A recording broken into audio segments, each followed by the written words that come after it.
السلام علیکم ورحمۃ اللہ وبرکاتہ۔ قرآن کریم کی عظمت و فضیلت، حافظ بننے کے بعد حافظ بنے رہنا بہت ضروری ہے۔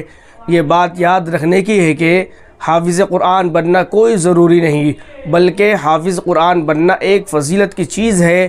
لیکن جب کسی کو اللہ تعالیٰ کی طرف سے یہ امانت مل گئی تو اب اس کو اپنے سینے میں محفوظ برقرار رکھنے کے لیے ہزار جتن کرنا بہت ضروری ہے، تاکہ آدمی زندگی بھر حافظ قرآن بنا رہے۔ حدیث سے بھی معلوم ہوتا ہے اور مشاہدہ اور تجربہ بھی ہے کہ جو شخص حافظ قرآن بننے کے بعد قرآن کی تلاوت میں غفلت برتتا ہے، قرآن اس کے سینے سے بہت جلد نکل جاتا ہے۔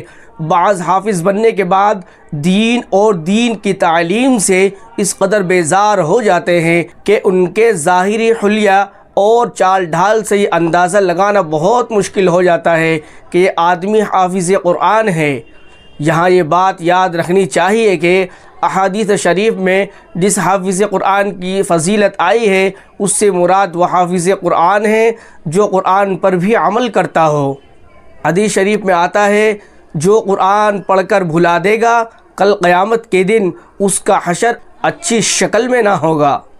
جہنم کا افتتاح ہر چیز کا افتتاح ہوتا ہے، جہنم کا بھی افتتاح ہوگا۔ حدیث میں ہے کہ 3 لوگوں کو لایا جائے گا، قاری قرآن، اچھا قرآن پڑھنے والا، دوسرا مجاہر، تیسرا سخی و فیاض۔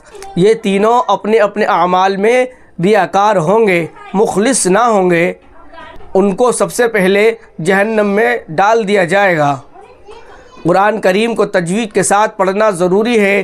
قرآن کی زبان عربی ہے اور عربی زبان بہت نازک ہوتی ہے، کبھی سین اور شین کے اور قاف سے کہیں پہنچ جاتا ہے، اس لیے قرآن تجوید کے ساتھ پڑھنا بہت ضروری ہے۔